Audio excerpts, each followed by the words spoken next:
هاكلك احلى طبق كشري. كشري. بيوصلوا عند عربية الكشري، وبالصدفة بركات بيروح يجيب سجاير عشان مرزوق يروح يغلس على بائعة الكشري. طب ما تحطي له شويه مش. طب ما تحطي له شويه مش. طب ما تحطي له شويه. حط صبعك فيها وهي تبرد. بأمارة ايه؟ بيشدوا مع بعض وبيتطوروا الموضوع لخناقة.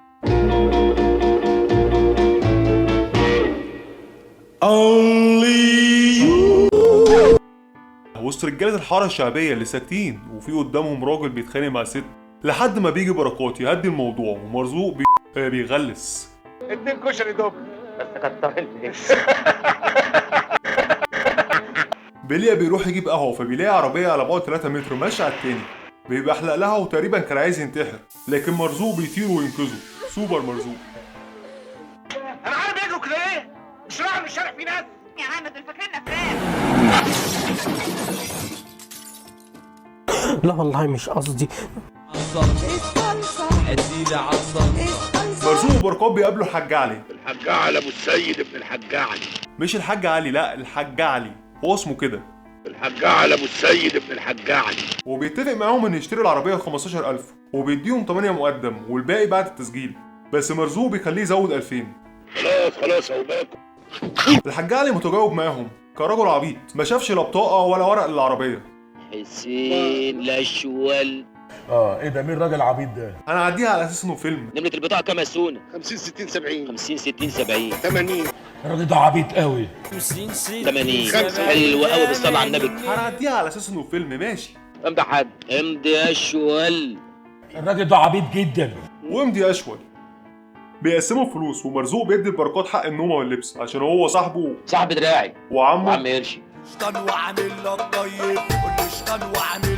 قول لي حضرتك في حاجه؟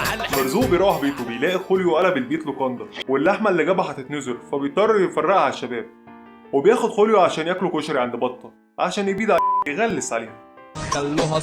وبتشد شدة مخبرين وبيطلع على الاسم، ولما وصل الاسم لقى بركات واقف في طابور العرض، وسبحان الله الاتنين اتمسكوا بالصدفة في يوم واحد وساعة واحدة. بس احنا طبعا هنعديها عشان ده ايه؟ فيلم. الظابط ده بقى معانا طول الفيلم في اي اسم واي دايرة واي مكان واي حدث. الحاج علي بيتعرف عليهم.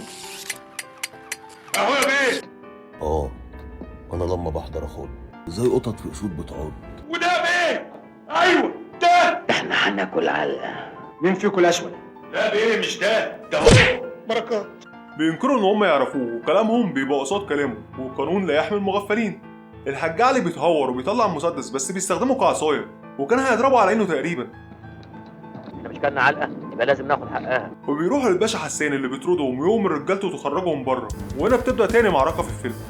رجاله الباشا بينضفوا لهم الجواكت تقريبا ومستنيين يتضربوا، وبنبدا بعرض كاراتيه. زوق او بركه بيضربوا بنفس الحركه. الباشا بيفكر يكلم البوليس بس سوبر مرزوق عمل الحركه دي. هو لسه هيروح يمسك منه التليفون واصلا مش اقل من 10 دقايق عشان يتكلم النجده. جبار. بركات بيطالبه بحقه فبيديهوله، اما مرزوق فبيعلي عليه وبيطالب بحق العربيه، لكن الباشا مش بيرضى، فمرزوق بيولع ديناميت. ده بلاستيك ده ولا ايه؟ فالباشا بينخ جبار. وبيديله حق العربيه عشان هما يعيشوا عيشه فل عيشة فل. وهو ياخد البوم. قسم. قال الناس كان ناسها صاحبي. وبيرجع الفلوس للحاج علي بس مرزوق عينه فيها وبيطالبه ب 15%، لكن الحاج علي بيقول له زي قطط في اسود بتعض. قليل الادب، فبيضربه وياخد منه 20%، 2000 جنيه. قليل الادب.